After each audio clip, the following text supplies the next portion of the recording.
Time magazine calls him one of the 100 heroes and icons of the 20th century. Best-selling author Deepak Chopra is a pioneer in alternative medicine in the last decade. His soon-to-be-released book, Grow Younger, Live Longer, touches on his theme of reversing the aging process. And this weekend, he's in Alabama as part of the opening of Spa Moksha on Highway 280 in Inverness, a center for mind-body medicine inspired by the Chopra Center in La Jolla, California. Dr. Deepak Chopra joins us this morning along with Dr. Amrik Walia of Spa Moksha here in Alabama. Thank you very much for being with us today, gentlemen. Thanks for having us. Let's just, I guess the obvious first question is asked, what are we talking about when we say mind-body medicine?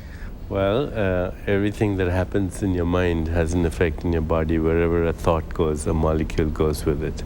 So mind-body medicine has a long tradition in many wisdom traditions where they teach you to lower your blood pressure, change your heart rate, stimulate your immune system.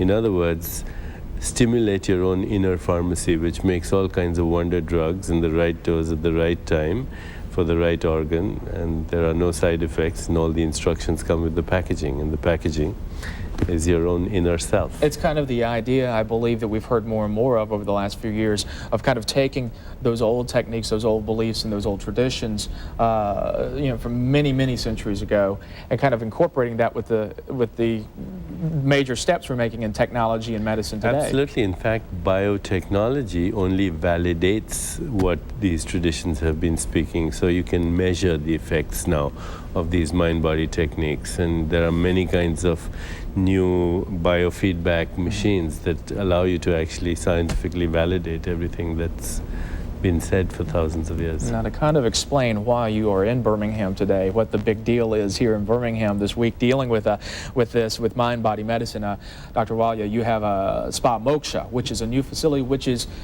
endorsed, may not be the right word, but by the Chopra Center in La Jolla, California. Correct? Right. We talked to them about a couple of years back, and we've been trying to work, with them since then, and the reality has come true now, and they have given us the licensing agreement, to open up the Spa Moksha over here. And this facility is really a combination between a clinic and a day spa, where you can create health at the same time. You can enjoy the luxuries of these treatments which are provided over there. Now, one of the big messages, and I guess this is what we'll learn a little bit if somebody goes to Spa Moksha, if they desire to get more into this, is dealing with the aging process. And you say you can actually reverse the aging process. We've heard this before, but you kind of go into detail in it in your new book. Right. In the last 2 decades, there's been ongoing research that shows that the biological markers of aging, blood pressure, hearing, vision, sex hormone levels, muscle strength, how you metabolize sugar, the fat content in the body, and many others, bone density, they're all reversible.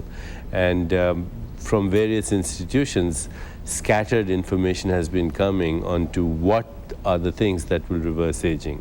So we know that psychological age affects biological age.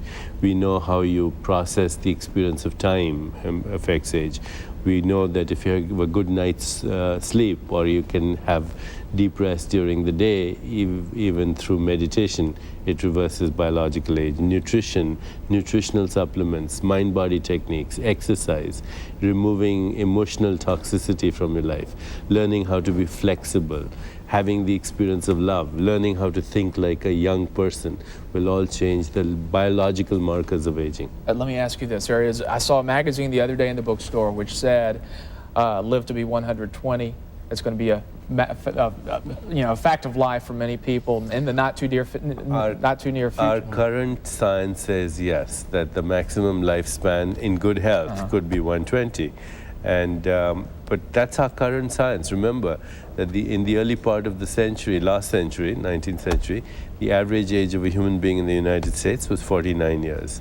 In the Roman Empire, the average age was 28 years. Today, the fastest growing segment of the American population is over the age of 90, the fastest growing. So yes, we're going to see a completely new expression of aging as we move into the next decade. There are a lot of skeptics out there that talk about, when you talk about mind-body health. The skeptics will probably die young. Those probably die.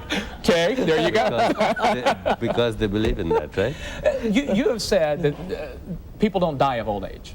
That's just not true. That's something People you said in don't the past. die of old age. They die of diseases that accompany old age, like cardiovascular disease or cancer or cerebrovascular accident or infection. So if you can take care of these diseases, then people don't actually die of the disease of old age is not a death, is not a death-producing phenomenon.